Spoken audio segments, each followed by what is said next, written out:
merci d'être là pour une autre capsule sur la pêche au saumon. Aujourd'hui, je vais vous parler plus spécifiquement du matériel qu'on utilise pour pêcher spé. Donc, c'est du matériel qui est quand même assez différent des techniques qu'on va utiliser avec les cannes à une main.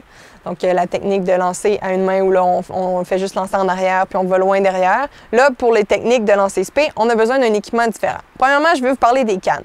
Donc, sur les cannes, il existe des cannes switch et des cannes spé. Donc, la différence entre les deux, c'est simple.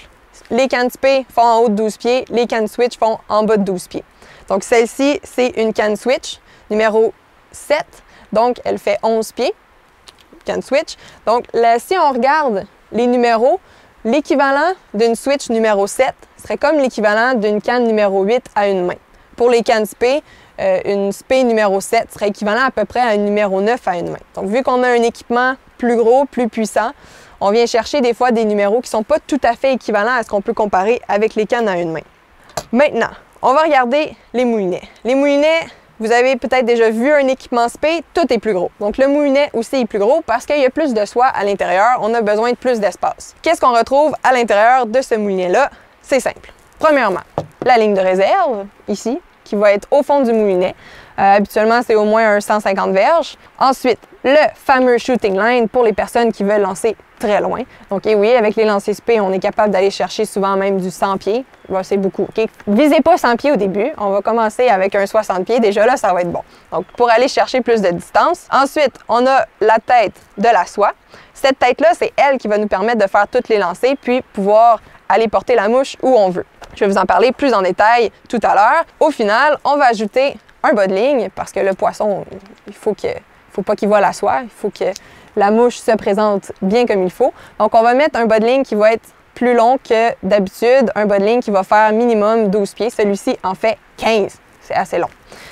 Donc, les soies. Souvent, c'est là où, quand on parle de spé, les personnes se perdent un petit peu. Parce qu'on utilise des termes comme Skagit, Skendi, Long Belly, puis là, bon, il y a plein de termes. Je vais vous simplifier tout ça. La tête de la soie, c'est vraiment elle qui va nous permettre de faire les lancers, nos changements de direction. Il existe trois grandes familles. La première, c'est les soies Skagit. Skagit, c'est surtout utilisé dans l'Ouest canadien pour lancer des grosses mouches et utiliser des boucala.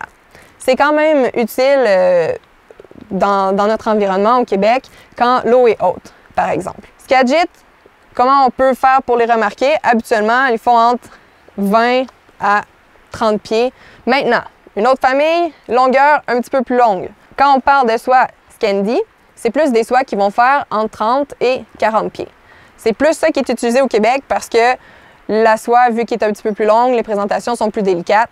Donc, vous demanderez un petit peu à votre entourage quelle soie qu'ils utilisent. Il y a des fortes chances que ce soit les soies Skendi. Au final, si jamais vous êtes ceux qui veulent faire des beaux lancers de distance avec des super gros des loops, eh bien, je vous suggère la Long Belly, qui est des soies beaucoup plus longues.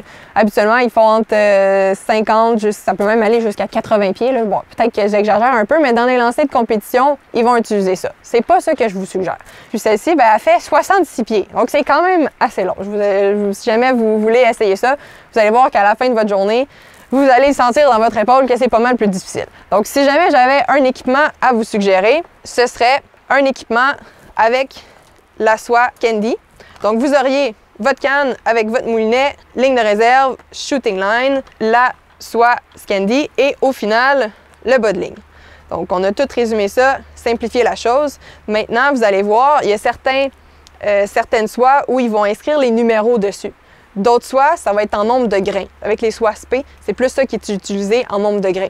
Cassez-vous pas la tête avec le nombre de grains. Quand vous allez acheter votre canne, ils vont vous indiquer c'est mieux avec tel nombre de grains.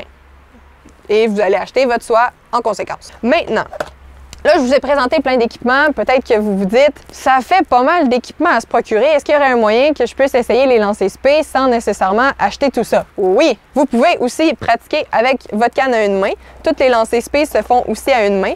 Avec la soie que vous avez déjà, ça peut faire le travail. Mais si vous voulez encore plus optimiser, eh bien, il existe des soies faites exprès pour ça, dont celle-ci qui est la Single Handed Spé de Rio. Je vous invite maintenant à visionner les autres capsules qui vont vous parler un petit peu plus des lancers spé pour que vous puissiez maintenant mettre ça en pratique. Si vous avez une seule chose à retenir, c'est que la pêche au saumon, c'est accessible à tous.